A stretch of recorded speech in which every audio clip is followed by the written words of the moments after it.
O tema da palavra hoje é o bema. Queria que você abrisse a sua Bíblia em 2 Coríntios capítulo 5, versículo 10. 2 Coríntios capítulo 5, verso 10. Quero ler um texto que está aqui, você.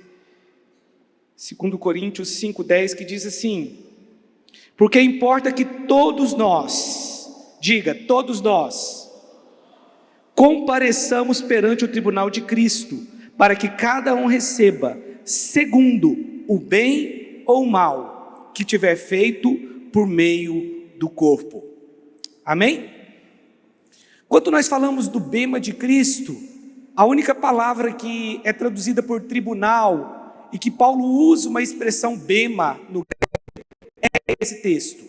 Esse é o único texto, quando fala de tribunal, tem como referência a palavra no original, o bema, que era o lugar onde os juízes, nas Olimpíadas antigas, se assentavam para julgar quem venceu.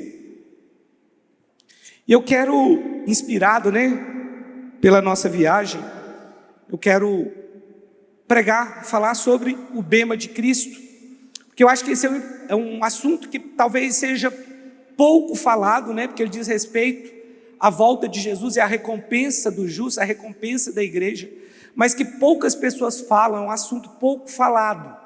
Mas quando eu estive lá em Atenas, eu imagino que Paulo, quando chegou ali, ele se inspirou exatamente no lugar onde nós estávamos, para falar do bema.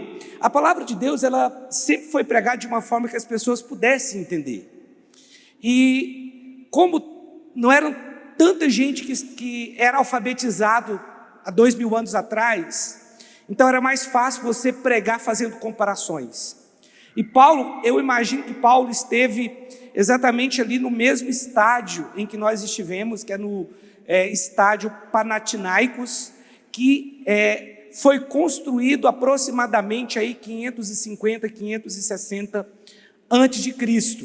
E eu penso que Paulo pisou naquele lugar e que ele viu o que nós vimos ali. O estádio naquela época era de madeira, hoje ele é todo reformado, de mármore. Mas eu imagino que Paulo se inspirou naquele estádio para pregar sobre esse texto que eu acabei de ler. Porque importa que todos nós compareçamos perante o tribunal de Cristo, para que cada um receba segundo o bem ou mal que tiver feito por meio do corpo. Então é muito provável que Paulo esteve naquele lugar e que ele assistiu a alguma etapa dos Jogos Olímpicos antigos, e que ali ele teve a inspiração para escrever a respeito da recompensa dos santos. Porque quando nós lemos tribunal na Bíblia, remete a julgamento de perda ou não de salvação, mas esse não é o caso. Quando nós falamos do bema de Cristo, nós não estamos falando de perda de salvação, nós estamos falando de perda ou ganho de recompensa, ok? Nós estamos falando aqui do galardão, porque aqui diz que todos nós, e ali Paulo está falando dos crentes, teremos que comparecer no tribunal de Cristo, no bema de Cristo, que é esse lugar que você está vendo aqui. Então a Bíblia diz que nós vamos comparecer nesse lugar. Paulo, ele sempre utiliza-se de uma linguagem de esportistas, porque era o que ele tinha na época para comparar a nossa vida, a vida cristã. E é uma boa comparação, porque assim como um atleta de alto nível, ele precisa ter persistência, ele precisa ser resiliente, ele precisa renunciar, e é disso que eu quero falar nessa manhã. O cristão também precisa de todas essas coisas. A vida cristã ela é muitas vezes comparada à vida de um atleta olímpico, um atleta de alto nível, E para ser um vencedor, para ser um atleta de alto nível e ainda vencedor, você tem realmente que se parecer com um atleta e tem que pensar como um atleta de alto nível. Aqui em Romanos capítulo 14, versículos 10 a 12, Romanos 14, de 10 a 12, diz assim: tu, porém, por que julgas teu irmão? E tu, por que desprezas o teu? Pois todos compareceremos perante o tribunal de Deus. como está escrito: por minha vida, diz o Senhor, diante de mim se dobrará todo joelho, e toda língua dará louvores a Deus. Assim, pois, cada um de nós dará conta de si mesmo a Deus. Amém? Diga assim: cada um, pode ser melhor, né? Cada um dará conta de si mesmo a Deus. Então, quando você estiver diante do tribunal de Cristo, e quando eu falo de tribunal de Cristo, eu estou falando de um julgamento para os santos. Não tem a ver com perda de salvação. Todas as pessoas que comparecerem ao tribunal de Cristo já estarão salvas. Somente os salvos estarão no tribunal de Cristo. Um atleta olímpico, ele é um atleta de alto nível, sim ou não? Ele não chegou lá por acaso, ele não é um atleta qualquer. Para chegar naquele lugar, ele teve que alcançar o índice, e alcançar índice para disputar a Olimpíada é para poucos. Então, qualquer pessoa que chega numa Olimpíada, ele já é um vencedor. Mas nem todo atleta que chega numa Olimpíada vai receber o prêmio de primeiro, segundo ou terceiro lugar. Nem todos vão receber medalhas. Nem todos serão galardoados com uma medalha. Somente aqueles que são experimentalmente vencedores. Porque uma coisa é você chegar na Olimpíada, você já é um vencedor por chegar ali. Assim como todo crente é um vencedor. Diga comigo: todo crente é um vencedor. Mas todo crente é um vencedor em Cristo, porque se Cristo venceu, eu também venci. Mas nem todo crente experimentalmente é um vencedor, porque tem sido derrotado por muitas coisas. Alguns vão receber galardão, é o que o texto está dizendo aqui. Outros, no entanto, vão perder o galardão. Mas aqui o texto diz que cada um vai dar conta de si mesmo a Deus. Aqui não está falando que você vai dar conta do seu irmão a Deus. Ainda que é claro, qualquer pessoa que tem um chamado de Deus, ele vai ser cobrado por aquilo que foi entregue a ele, sem dúvida nenhuma. Mas no dia do tribunal de Cristo, não vai valer desculpas. Não, eu não rompi lá na terra porque minha igreja não era tão boa assim.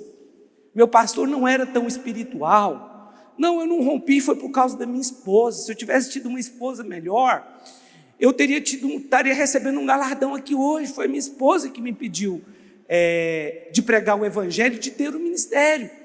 Foi o meu marido, foi um irmão, foi uma amizade lá na igreja. Não tem essa desculpa lá diante do tribunal de Cristo. Cada um, você não vai dar conta do seu irmão. Não é para isso que você vai estar lá, para falar mal do seu irmão que te impediu, ou do seu pastor, ou da sua esposa, do seu marido. Não, cada um vai dar conta de si mesmo a Deus. Desculpas não vão valer naquele dia no tribunal de Cristo. Mas eu sei que talvez você pode ficar com medo de pensar nisso.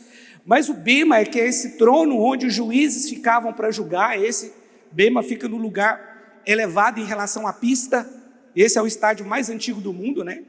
O estádio Panathinaikos. Então, o juiz ele tinha que ficar nessa plataforma que é um pouco mais alta do que, talvez, 1,5 metro, 2 metros mais alto do que a pista, porque ele tinha que observar quem eram os vencedores.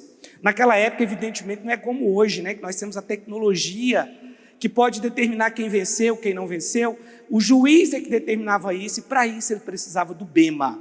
Ele estava ali não para determinar os derrotados, mas os vencedores. Amém?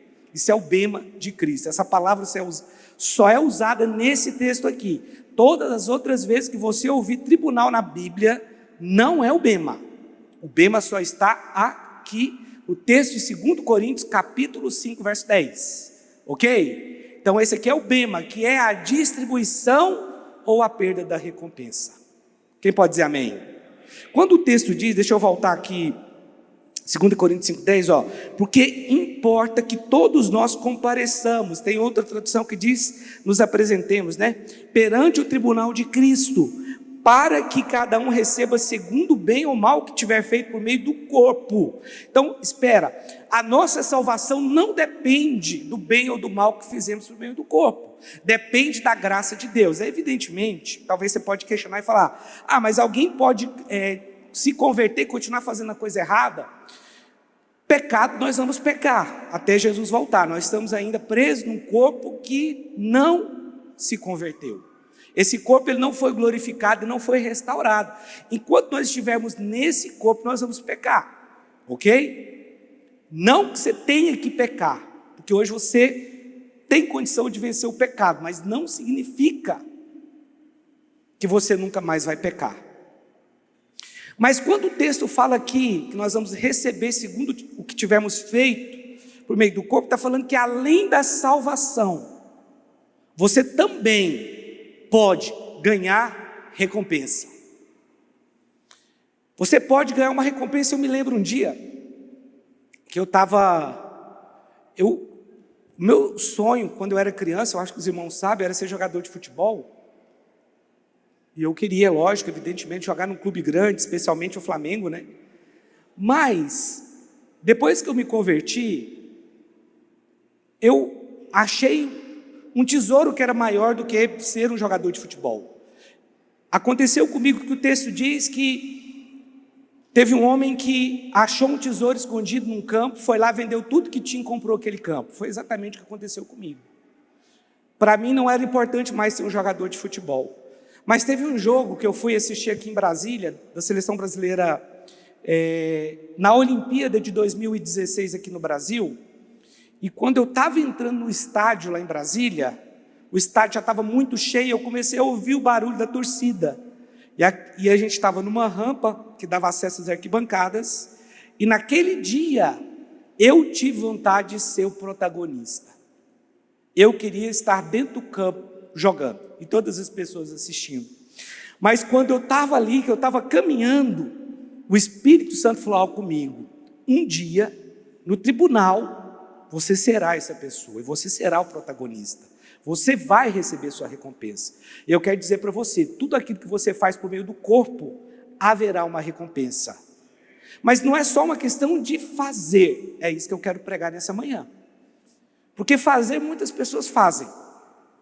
Não é só uma questão de construir, mas é como estamos construindo, para quem estamos construindo, por que estamos construindo. Essa é a pergunta que vai colocar à prova a nossa motivação daquilo que fizemos aqui na terra. Os irmãos estão comigo? Estão entendendo? Mas aqui diz que alguns vão receber a recompensa, ao passo que outros perderão. Alguns serão recompensados porque trabalharam e fizeram com a motivação correta, porém outros perderão a recompensa. E talvez até fez alguma coisa, mas não construiu da forma correta, com a motivação correta. Vamos seguir? Eu quero pedir que você abra a Bíblia em Mateus capítulo 16, versículo 27. Olha o que diz aqui. Mateus capítulo 16, verso 27. Diz: porque o Filho do Homem há de vir na glória de seu Pai com seus anjos, e então retribuirá a cada um conforme as suas obras. Então Deus ele vai nos recompensar, Ele vai retribuir aquilo que fizemos conforme as nossas obras. Eu acho que podia ligar as luzes. Está ruim? Olha para vocês assim, não vê direito o que está acontecendo. Agora ficou melhor. Então aqui está dizendo que Ele vai retribuir a cada um segundo as suas obras. Além do grande privilégio de sermos salvos, ainda teremos galardão. Ainda teremos uma recompensa no céu. E você pode me perguntar: pastor, mas que recompensa é essa? A Bíblia não deixa claro qual é a recompensa. Não sei. Não sei te dizer. A Bíblia fala da coroa da vida, da árvore da vida, de um novo nome. Fala de algumas coisas.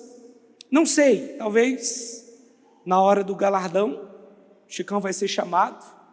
Chicão, você vai cuidar da galáxia MT 47025 JK. Essa vai ser sua responsabilidade. Esse é o seu galardão. Não sei. É claro, isso aqui pode ser uma pura heresia. Não leva muito isso em conta, não. Mas o fato é que nós vamos ter galardão. Não sei se alguns vão estar mais próximos do Pai, menos, não sei. Mas você tem a expectativa desse galardão? Não, pastor, não tenho, não. Tem. Mas você deveria ter. Porque muitos têm essa expectativa de ter o galardão aqui. E alguns vão receber aqui e vão receber lá também. Alguns serão honrados aqui e serão mais honrados ainda lá. Mas qual será a base do julgamento do tribunal de Cristo? Em que base nós seremos julgados ali? Porque, primeira coisa, você pode pensar, com base no sangue de Jesus. Não, isso aí já passou. Porque nós já estamos no céu. Nós já estaremos salvos. Amém? Então não vai ser essa a base do julgamento. Porque essa base já foi utilizada para te salvar. Se você está no tribunal de Cristo, você foi salvo. Amém? Mas qual será a base do julgamento do bema, da recompensa? Qual vai ser a nossa base para isso? Hebreus capítulo 10, versículo 36. Olha o que diz. Com efeito, tendes necessidade de perseverança, para que, havendo feito a vontade de Deus, alcanceis a promessa. Então aqui está uma base do julgamento do bema de Cristo. Perseverança. Fala comigo, perseverança. Por que a perseverança vai ser uma base para uns receberem galardão e outros perderem? Porque o momento de perseverar é agora. O momento que o vento sopra contrário é aqui. O momento em que você tem um ministério e talvez você lidere uma célula, mesmo assim você é criticado, é aqui. E diante de adversidades, é necessário que você persevere. Irmãos, todos aqui passam por provas, todos aqui passam por tribulações. É necessário que haja perseverança. As pessoas, elas desistem tão facilmente. Deixa eu te falar uma coisa. Seja um crente constante.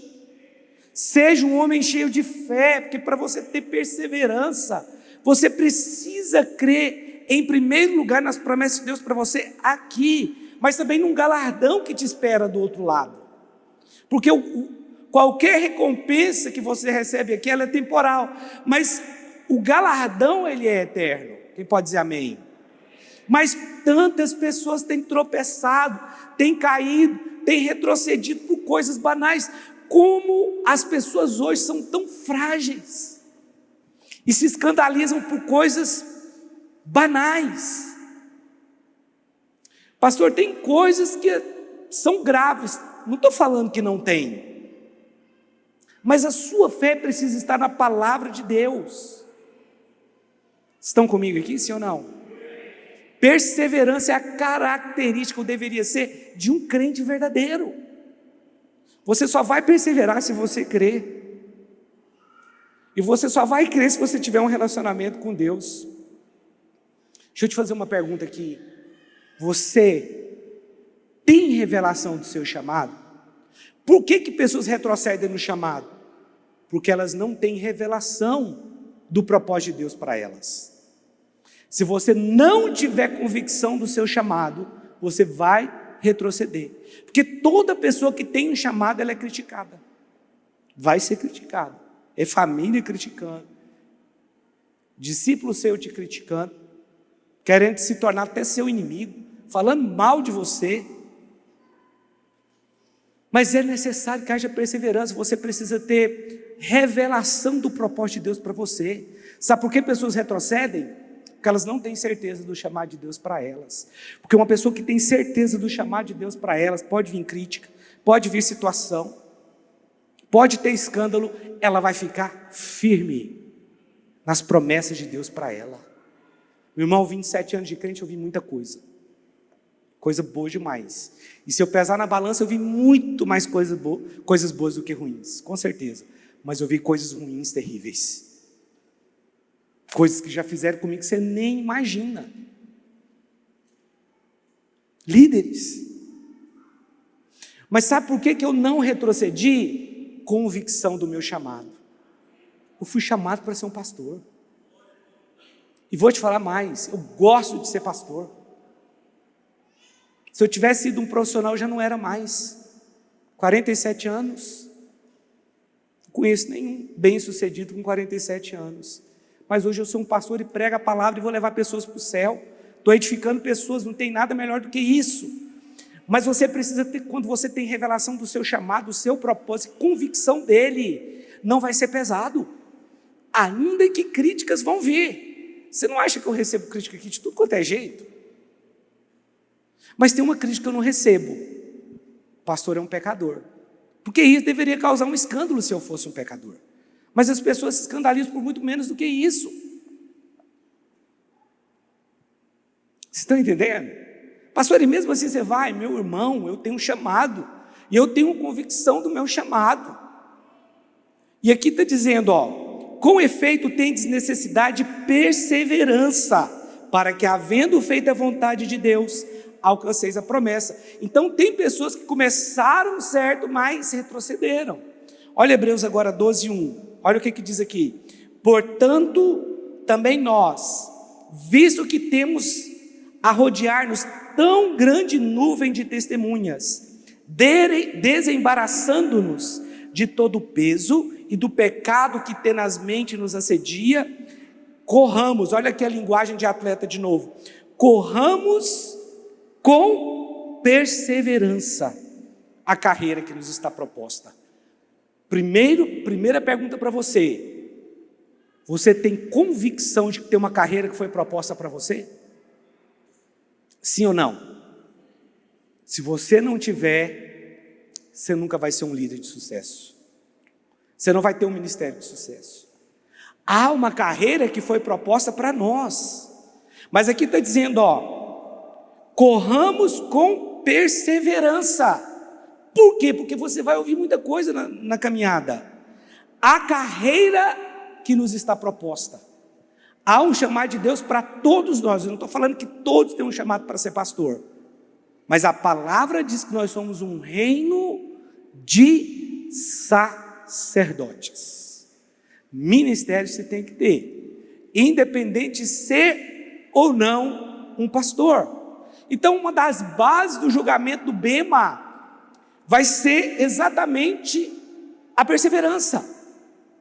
Aqueles que perseveraram no seu chamado e aqueles que retrocederam, porque alguns começam bem. Tem um texto que está em Gálatas, não sei se é, acho que é Gálatas 5, deixa eu ver aqui.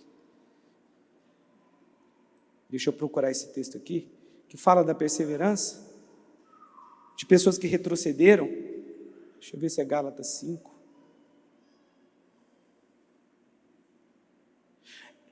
É Gálatas capítulo 5, 7.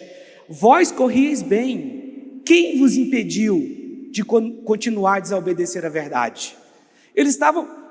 Essa igreja estava correndo bem, mas entrou uma heresia. Paulo falou assim: vocês estavam então bem, vocês estavam na graça de Deus, mas agora vocês estão retrocedendo para a lei de novo. Quem vos impediu? Quem enfeitiçou vocês? Que evangelho é esse que está sendo pregado para vocês, que não é o de Cristo? Está aqui, vós corrieis bem, quem vos impediu de continuar a desobedecer a verdade? Essa persuasão não vem daquele que vos chama. Um pouco de fermento leveda toda a massa. Às vezes eu vejo pessoas aqui, que estavam indo bem, mas que receberam um fermento.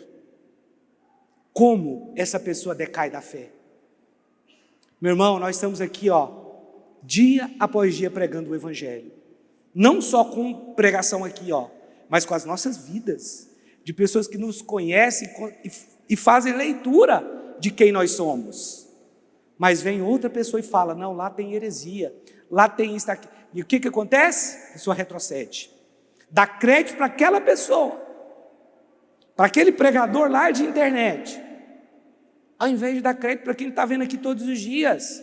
É isso que Paulo está falando, quem enfeitiçou vocês? Estava indo tão bem, estava no caminho certo, mas agora entrou uma heresia dentro de vocês, vocês querem voltar a sacrificar. Foi isso que eu ensinei para vocês. Vocês querem fazer uma aliança na circuncisão. Cuidado, meu irmão, com o fermento de pessoas que querem levar você a fazer circuncisão de novo, fazer você andar pela lei. Cuidado com isso. Segunda base do julgamento da recompensa do bema é a nossa renúncia. 2 Timóteo capítulo 2, versículo 4. Olha o que diz aqui, 2 Timóteo 2,4. Diz assim: nenhum soldado em serviço se envolve em negócios desta vida, porque o seu objetivo é satisfazer aquele que o arregimentou. Algumas pessoas, quando leem esse texto aqui, eles não têm a plena revelação do que o texto está dizendo, porque na cabeça deles peraí, se eu não trabalhar eu vou morrer de fome, eu não posso focar minha vida no meu ministério.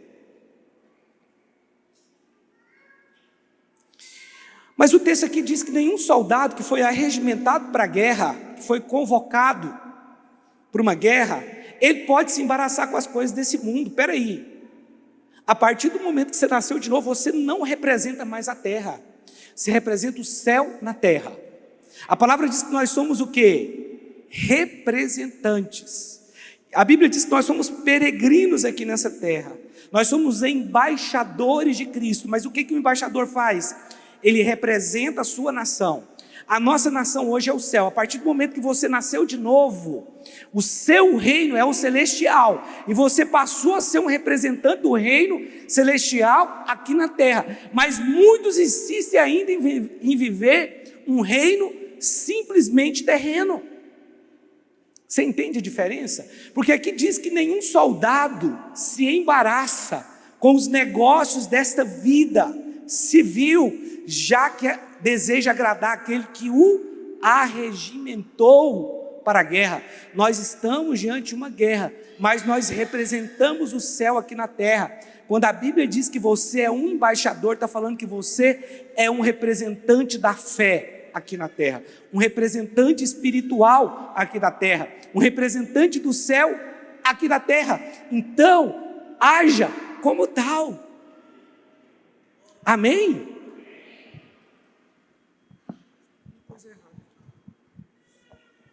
Então aqui, nenhum soldado em serviço se envolve.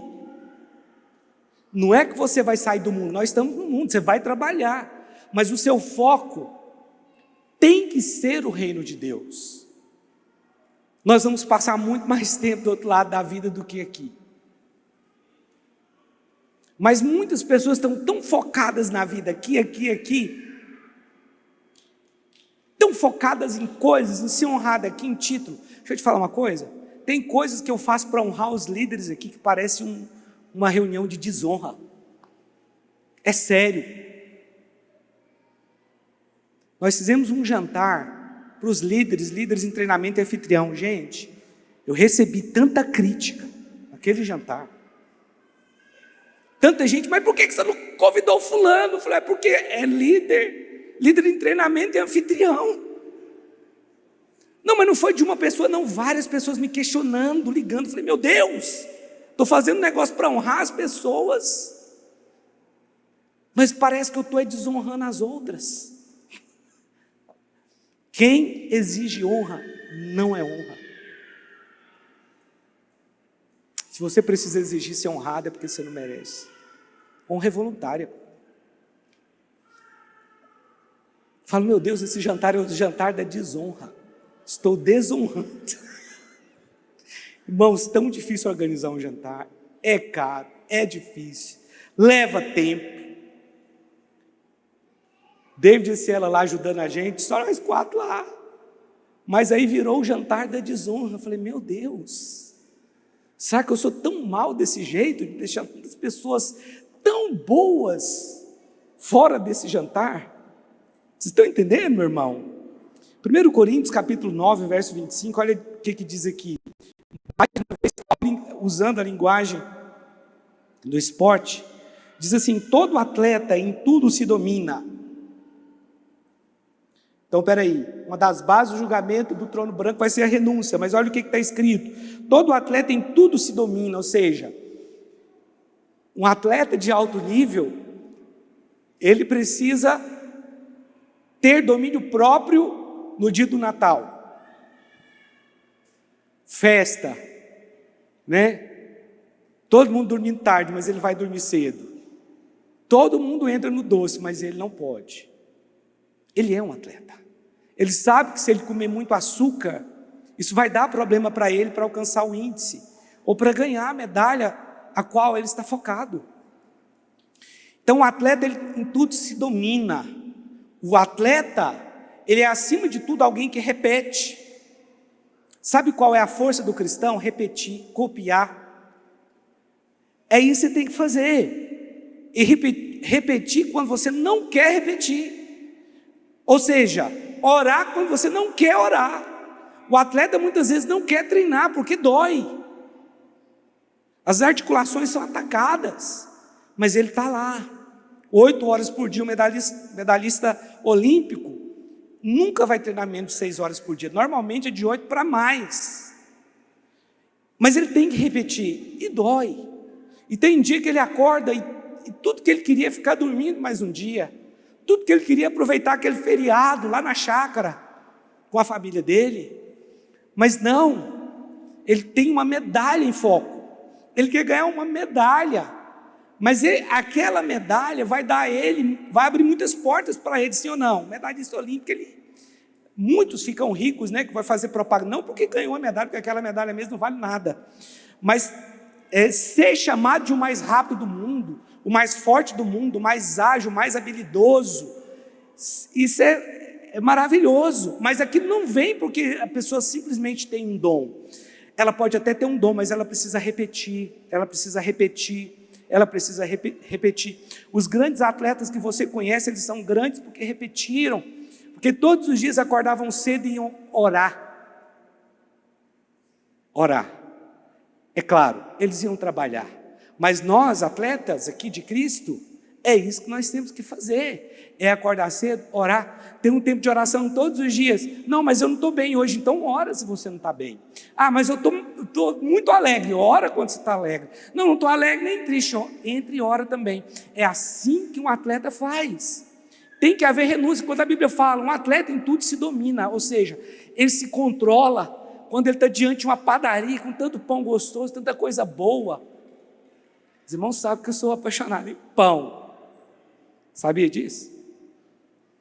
Nossa viagem agora, quando eu falava com a Poliana, eu tenho que achar uma padaria. Depois que eu achar uma padaria, eu estou feliz. Não preciso de restaurante nem nada. Se eu achar uma padaria, eu estou bem. Mas o atleta olímpico não pode ficar comendo pão. Senão vai dar errado, vai dar mal. Mas aqui diz, todo atleta em tudo se domina, aqueles para alcançar uma coroa corruptível. Você vê que eles se dominam em tudo para ter um momento de glória e ter portas abertas. Mas o texto continua. Nós, porém, aquela que não tem fim. Na época dos Jogos Olímpicos da Antiguidade, que foi construído aquele estádio ali que eu mostrei para vocês, do Panathinaikos, a recompensa deles era uma coroa de folhas. Não era nem uma medalha, que também aquela medalha lá é de cobre, nem vale nada. Mas era essa a recompensa que eles tinham. E aqui está dizendo, nós, porém, a incorruptível. Então nós vamos dominar sobre o pecado.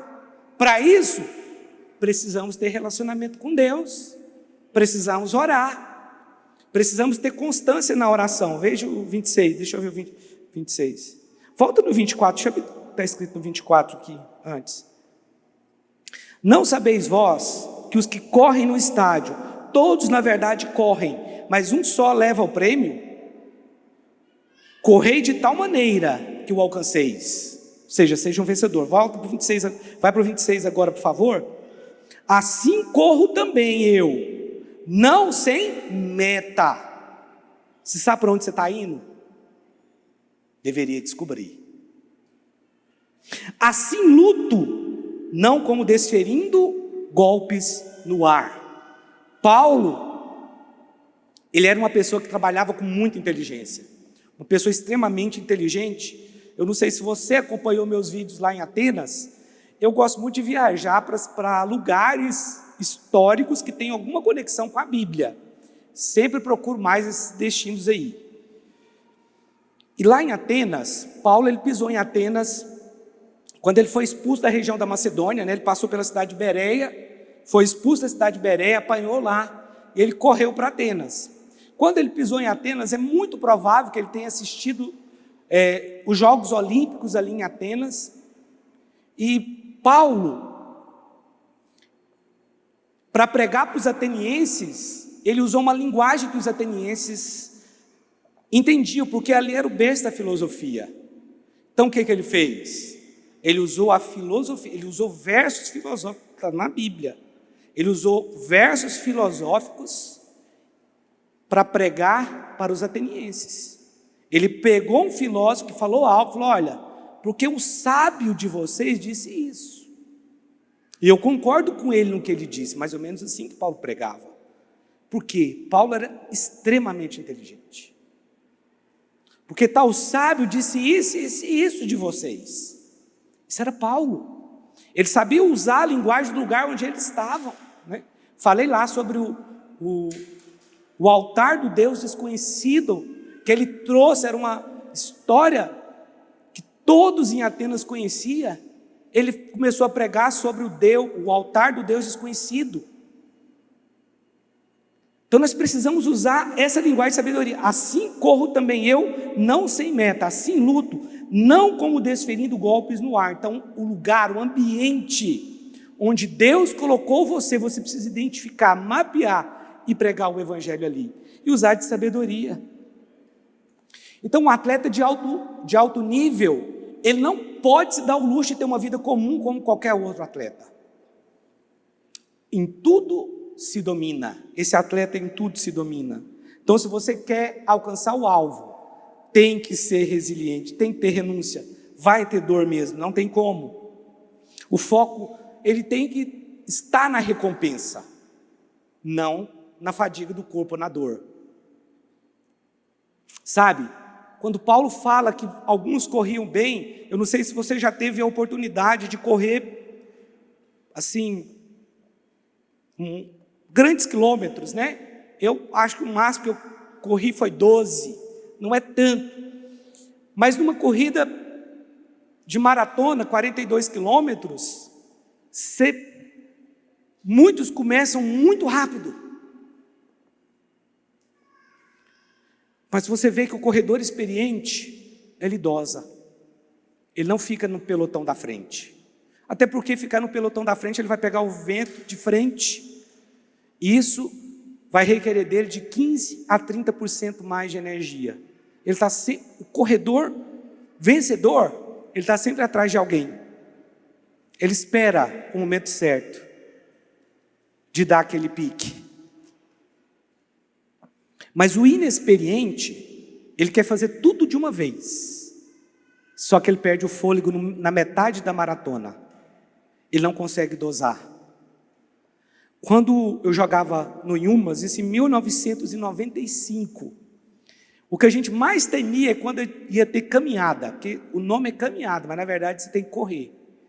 E era mais ou menos 10 quilômetros, e você correr é uma coisa, mas correr com vários outros concorrentes que estão junto com você, tudo novo, que corre muito, é muito mais difícil, que você tem que imprimir um ritmo muito forte.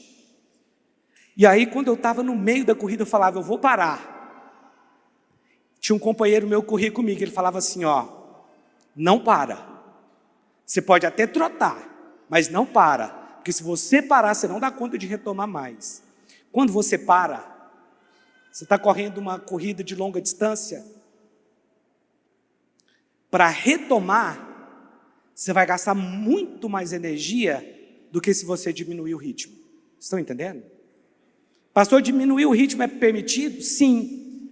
Você precisa de mais fôlego. Você precisa de mais gás. Mas não para não. Se você parar, você pode não conseguir retomar a caminhada.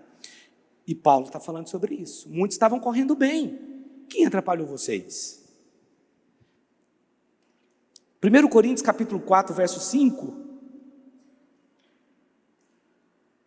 1 Coríntios 4, 5. Então a primeira base da nossa recompensa é a perseverança. Aqueles que perseverarem até o final vão receber recompensa. Segundo, renúncia. E aqui em 1 Coríntios 4, 5, olha aqui.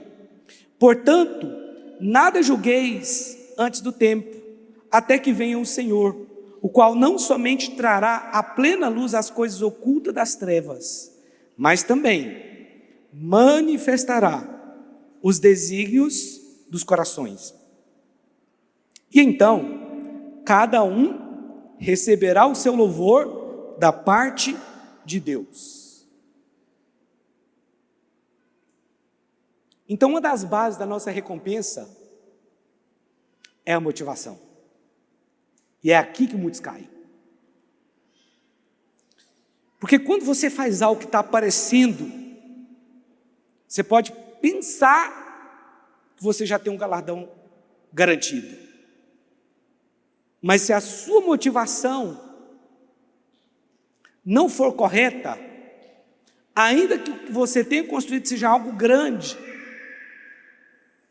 você vai perder o galardão.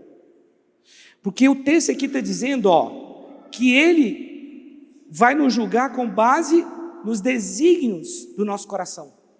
Ou seja, a nossa motivação. Olha, ser um líder aqui, não faça nada para aparecer nem para mim, nem para ninguém. Apareça para Deus. Ah, pastor, mas o que eu faço aqui não está sendo valorizado. Deus está vendo. Olha, foi Deus que viu Davi, não foi o pai de Davi, não foi outra pessoa qualquer, foi Deus que viu Davi, e ninguém estava vendo, ele estava atrás das malhadas, é o que a Bíblia diz, ninguém viu, mas Deus viu. Então não se ofenda, não se ofenda com alguém que esqueceu você. Levantamos os líderes aqui, esquecemos da Deus, ela não se ofendeu. Quando a Poliana viu que tinha esquecido, chegou lá em casa, pelo amor de Deus. A Deusa estava no culto, falei, estava, cumprimentei ela lá embaixo, falei, não chamei ela. A Poliana ligou para ela, a Deusa, não, pastora, Deus é de Deus demais, né? A Deus é de Deus. Por isso que o nome é Deusa. Não, pastor, não preocupa não, pode ficar tranquilo, eu sou líder. Olha, nós não vamos ser julgados só pelo que nós fizemos, mas como nós fizemos. Para quem nós fizemos? Se você realmente tem a convicção que você está trabalhando para Deus, você pode ser honrado aqui, com certeza será. Haverá honra aqui também. Mas não é essa que você tem que correr atrás. Corra atrás da honra de Deus. Se eu esqueci de honrar você, olha, Deus vai te honrar. Mas não desista por isso. Não desista. Esquecer é uma coisa muito ruim. Mas não desista só porque alguém esqueceu de você por alguma coisa. Deixa eu te falar uma coisa, nós precisamos fazer a obra de Deus com a motivação correta, porque para Deus, como nós fazemos, é mais importante do que o que nós fazemos. Fala assim, para Deus, como nós fazemos, é mais importante do que o que nós fazemos. Talvez você entenda que ser um líder aqui na igreja é apenas um título. Mas eu te digo, é muito mais do que isso. Isso é um chamado que você precisa entender. Ah não, eu quero ser líder para ser um título, esquece isso. Daqui a pouco você não está nem aí mais para o título. Mas se você é alguém que tem convicção de um chamado, você vai entender, peraí, eu estou dentro de um processo. Hoje eu sou um líder. Você é um discipulador, um obreiro, eu quero ser um pastor. Eu quero ser um pastor. Você vai entender que não é uma questão de ter um título. Meu irmão, o propósito meu como pastor dessa igreja aqui não é dar título para ninguém. É apenas reconhecer, através de um título, a função que aquela pessoa já está fazendo aqui. Uma pessoa não torna pastor quando eu derramo sobre ela o óleo. Nossa, agora o cara transformou-se num pastor, porque ele foi ordenado lá em cima, derramaram o óleo a partir de agora. Não. Quando nós derramamos o óleo na cabeça de alguém aqui, é porque ele já é.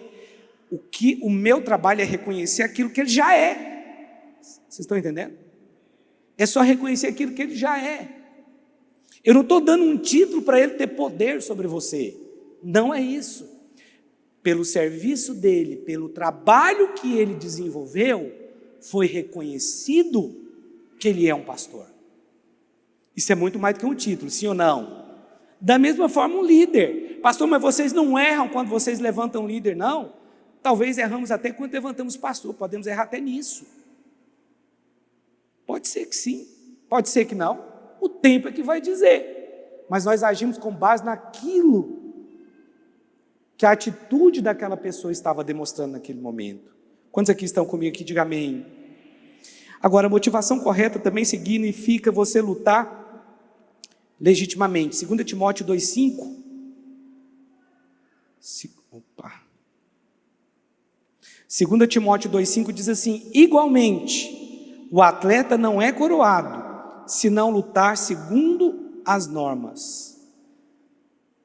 Como ser um líder bem-sucedido? Como ter um ministério bem-sucedido? Pela graça. Ah, não, ser líder está difícil demais. Você não entendeu que esse ministério é de Deus e que Ele te capacita para isso. Não adianta também você se tornar um líder, mas ficar o tempo inteiro reclamando que está pesado. Não, tudo é pela graça.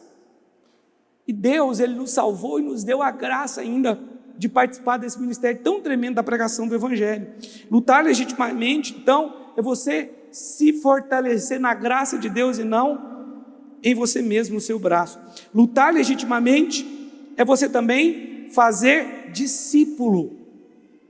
Meu irmão, nós estamos nessa terra aqui para formar discípulo. Quem pode dizer amém? Você está aqui para fazer discípulo. Lutar legitimamente é também passar por processos dolorosos por causa do Evangelho.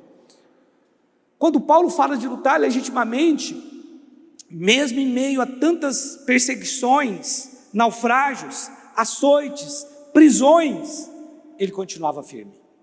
Ele continuava focado no ministério dele. Amém? Isso é lutar legitimamente. Mas por muito menos do que isso aqui, pessoas estão retrocedendo.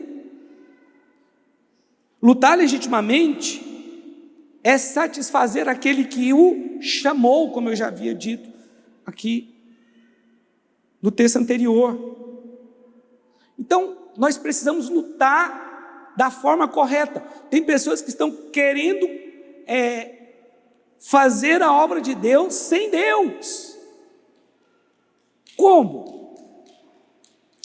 Se você é um líder que não ora, deixa eu te falar uma coisa, vai chegar um momento que os irmãos serão pesados para você. Vai chegar um momento que a célula vai ser pesada para você. Vai chegar um momento que a cobrança de ser um líder vai ficar pesada. Ah, não estou aguentando mais cobrança do pastor Rubens. Tem que vir na oração, que tem que responder no grupo, que tem que... Vai ficar pesado. Você tem que lutar legitimamente. Você precisa entender que todo ministério é pela graça. É o Senhor que vai te ajudar. A Bíblia diz que quando os levitas carregavam a arca, Deus os ajudava. Nós temos que carregar a arca, sim. A igreja carrega a arca, mas é Deus que nos ajuda. Número 4, já estou quase encerrando. A nossa recompensa, ela será com base em nossa obediência. Hebreus capítulo 11, verso 8 a 10 diz: pela fé, olha só, Abraão, quando chamado, obedeceu, a fim de ir para um lugar que devia receber por herança, e partiu, sem saber aonde ia. Pela fé, peregrinou na terra da promessa como em terra alheia, habitando em tendas com Isaque e Jacó, herdeiros com ele da mesma promessa, porque aguardava a cidade que tem fundamentos, da qual Deus é o arquiteto e edificador. É interessante que Deus aparece para Abraão. Ele era um idólatra, ele estava lá na região de Ur, e ele tinha os seus deuses, mas o Deus verdadeiro aparece para ele e fala: Abraão, sai da sua terra, sai da sua parentela, deixa a sua família, e vai para uma terra que eu vou te dar. E a palavra aqui em Hebreus diz que pela fé, Abraão obedeceu. Deixa eu te falar uma coisa, nós ficamos 15 dias fora, 16, né? Chegamos aqui no 16º dia. Mas irmão, você está no seu país, é maravilhoso demais. Como é bom chegar no Brasil. Então por que você viaja? Não, evidentemente é bom você viajar, como turista. Mas vai chegando um tempo, você quer voltar para sua casa, você quer voltar para sua terra, você quer voltar para o seu povo, você quer voltar para a sua igreja. Você não quer ficar lá mais, por mais que o lugar seja maravilhoso, seja bonito. Por isso que é bom viajar, porque você sabe que vai voltar, mas Abraão não sabia. Na verdade, nunca mais voltou. Mas sabe o que é aqui? Obedecer é algo que está tão em desuso hoje, ninguém quer. Mas aqui diz que Abraão obedeceu. Você tem ideia? Eu, como turista, ficando em hotel, tendo condição de comer uma comida boa, 15 dias, eu estava farto. Na verdade, com 12, eu já estava com vontade de voltar. Mas não tinha jeito, porque a passagem estava comprada só para o 15º dia. Com 12 dias, eu falei: meu Deus, eu estou com tanta saudade de casa, quero voltar. Mas Abraão, ele nunca mais ia voltar para sua família. Deixa sua família, deixa sua casa, deixa sua parentela. Não leva ninguém com você não. Ele levou, o que ele levou deu trabalho para ele. Vai para um lugar, para onde? Sai andando aí, que eu te mostro. A palavra diz que ele peregrinou em terra alheia. Detalhe: Abraão nunca mais voltou para sua família, para sua terra. Você imagina o que é deixar a cultura, sua cultura? Deixar sua comida, deixar sua família, sua cultura, sua língua, o ambiente, a sua zona de conforto, e ir para um lugar que você não imagina nem onde é. Foi o que Deus fez com Abraão. A Bíblia diz que ele ficou riquíssimo, riquíssimo, porém não construiu nenhuma casa, nem ele, nem Isaque e nem Jacó, todos eles riquíssimos, vivendo em tendas. Mas a Bíblia fala por quê? Porque ele aguardava a cidade que tem fundamentos eternos, do qual Deus é o arquiteto. Mesmo sendo muito rico, Abraão não estava preocupado em construir uma tenda, uma casa para ele, porque ele olhava para a recompensa eterna. Mas quantos de nós aqui está verdadeiramente olhando para a recompensa eterna? Por que o jantar de honra ao líder se tornou no jantar de desonra? Porque todos estão de olho na recompensa terrena. Porque se fosse na eterna, não tem problema. Pastor, mas na minha célula esqueceram meu aniversário. Pastor, olha, o meu aniversário deu no dia da célula, ninguém lembrou. Sinto em te dizer, pode ser que Deus esteja tratando com você. Meu Deus do céu. Com o que, pastor? Com a sua motivação? Deixa eu te falar uma coisa: a nossa obediência na vida cristã, ela vai determinar o nosso sucesso ou fracasso. Por quê? Porque quem decidiu viver em obediência, ele decidiu a contrariar a si próprio. Porque, meu irmão, obediência tem a ver com fé. Na verdade, a obediência é o resultado da fé. Pessoas que andam em obediência é porque elas creem. E detalhe, vai ser contrariado muitas vezes. Toda pessoa que anda em obediência, ele vai ser contrariado. Não tem como. Mas ele vai continuar ali. Agora, uma vida de obediência é uma vida de decisão. Você precisa decidir ser obediente. Então Abraão saiu sem saber para onde ir, ele obedeceu a Deus, e você precisa obedecer também. Queria pedir o David para subir aqui.